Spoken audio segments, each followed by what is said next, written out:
एक गुरु का एक शिष्य बहुत ही गहन ध्यान कर रहा था, लेकिन उसका ध्यान नहीं लग रहा था।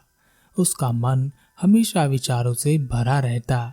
उसने अपने मन को खाली करने की बहुत कोशिश की, पर उसकी सारी कोशिश नाकाम रही। अंत में जब वह सारी कोशिश कर चुका, तब वह अपने गुरु के पास गया और उसने अपने गुरु से कहा, गुरुदेव, मेरा मन हमेशा विचारों से भरा रहता है। मेरा ध्यान एक जगह पर नहीं लग पा रहा। मैं एक चीज करता हूँ तो दूसरी चीज पर पहुंच जाता हूँ, फिर तीसरी, फिर चौथी। ऐसे करते करते मेरे मन में हजारों विचार चलते चले जाते हैं और यह कब होता है मुझे पता भी नहीं चलता। बहुत देर बाद मुझे एहसास होता है कि मैं क्या करने बैठा था और क्या सोच रहा हूँ। हे गुरुदेव, मैं अपने मन को विचारों से खाली कर देना चाहता हूँ। मैं चाहता हूँ कि मेरे मन में एक भी विचार ना हो। जब मैं चाहूँ तभी विचार उत्पन्न हो। गुरु ने कहा, किसी भी समस्या का समाधान तब निकलता है जब हम समस्या की जड़ तक पहुँचते हैं, समस्या को ठीक से समझते हैं और उसको जानते हैं।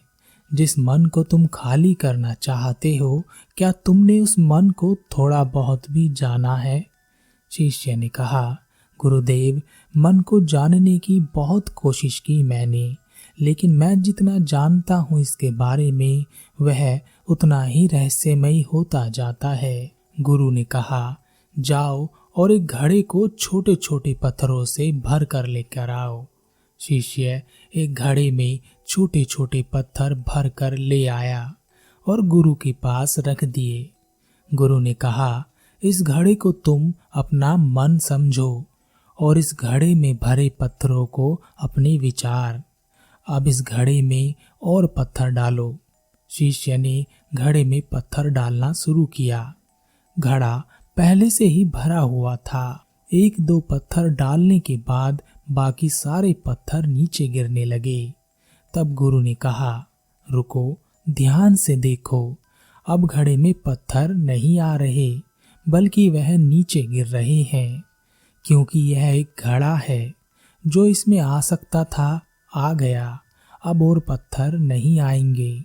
अगर दूसरे पत्थर डालने हैं तो पहले वाले पत्थरों को निकालना होगा।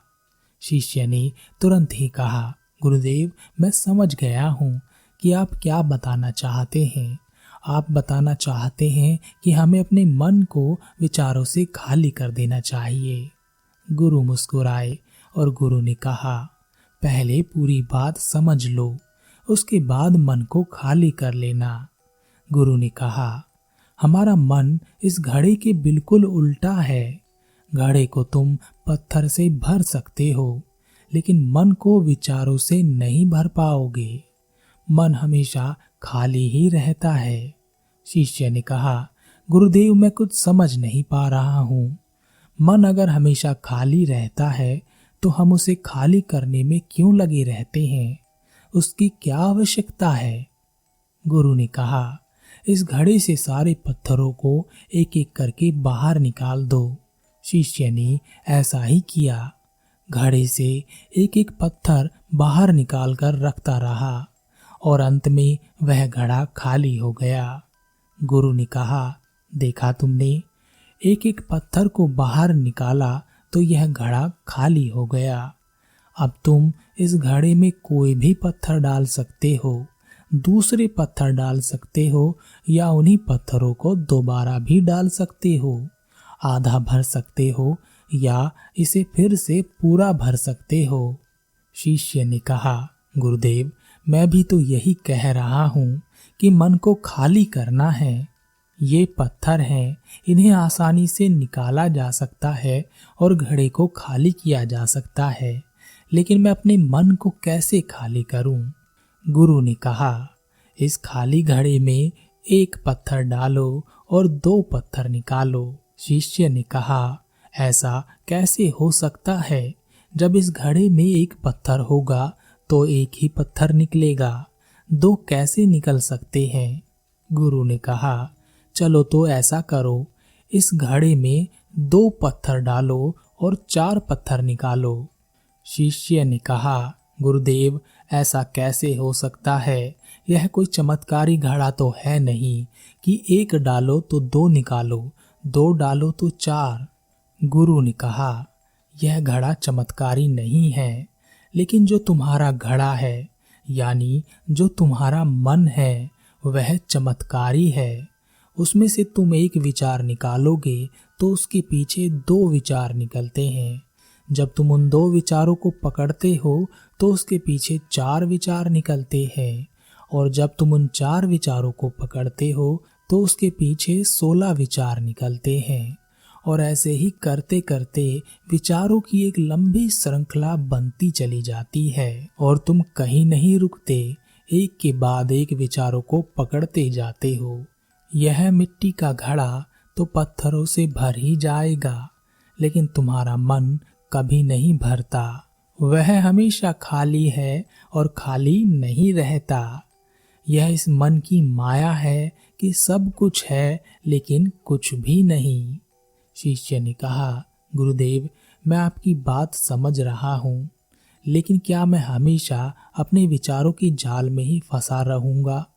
क्या मन की इस माया से बाहर निकलने का कोई रास्ता नहीं है? गुरु ने कहा, इस मिट्टी के घड़े को आधा पत्थरों से भर दो। शिष्य ने ऐसा ही किया। फिर गुरु ने कहा, अब इन पत्थरों में से कोई एक पत्थर चुनो और उस पत्थर की एक छोटी सी मूर्ति बनाकर मुझे दो। मैं जानता हूं तुम एक अच्छे कलाकार हो। शिष्य ने एक पत्थर निकाला और उस पत्थर को तराशने लगा। फिर उसे लगा कि यह पत्थर अच्छा नहीं है, तो उसने दूसरा पत्थर घड़े से निकाला। उसे उस पत्थर में भी मजा नहीं आया। फिर उसने तीसरा पत्थर निकाला। उसका रंग उसे अच्छा नहीं लग रहा था। फिर उसने चौथा पत्थर निकाला, लेकिन इस पत्थर में भी उसे दोष नजर आया।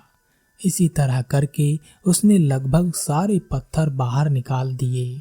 उसे ऐसा करता देख गुरु ने कहा, जिस पत्थर को तुमने पहली बार निकाला था, उसी पत्थर को यह समझकर तराशो कि कोई और पत्थर तुम्हारे पास है ही नहीं। तब उस शिष्य ने उस पत्थर को ही तराशना शुरू किया और उस पत्थर से उसने अपने गुरु की एक अति सुंदर मूर्ति बनाई और अपने गुरु को भेंट की और कहा, इस पत्थर से इतनी सुंदर मूर्ति बन सकती है, मैं यह सोच भी नहीं सकता था।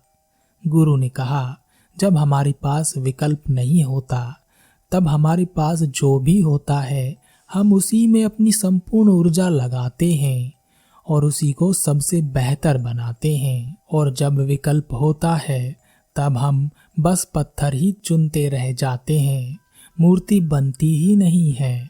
हमारा मन भी हमारे लिए एक विचार के पीछे हजारों विकल्प खोल कर रख देता है और हम एक मुख्य विचार को छोड़कर उन हजारों विकल्पों में फंस जाते हैं।